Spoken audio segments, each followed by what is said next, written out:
The visit certainly made the national news here.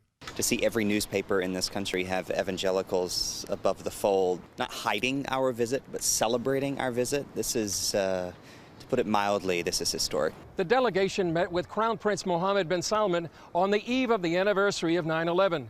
To some, it may seem like an unlikely time, but the leader of the delegation, Joel Rosenberg, said there was a purpose behind the timing.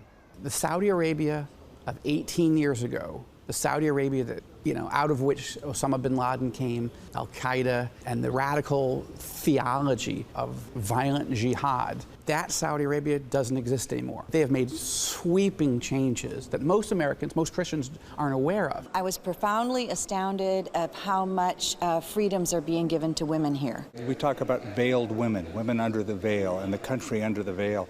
And I think there's a veil over people's perceptions in the West. There's a misunderstanding. Many in the West see the Crown Prince and Saudi Arabia through a prism, including the murder investigation of journalist Jamal Khashoggi.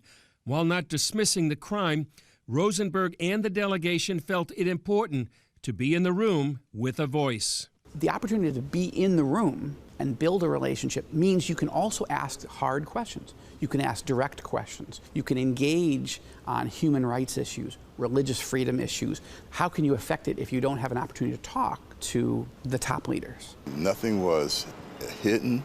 Nothing was off the table in terms of discussion. Larry Ross served as Billy Graham's spokesman for more than 3 decades. I think Mr. Graham was a good example of how speaking truth to power and getting accomplished a lot more personally, privately, than you can making bold public statements, critical statements. Only 2 U.S. senators have visited Saudi Arabia in the past year. Rosenberg and the delegation hope other U.S. leaders will seek to meet the country's leaders face to face and see firsthand a sometimes unknown story. Chris Mitchell, CBN News, Jeddah, Saudi Arabia.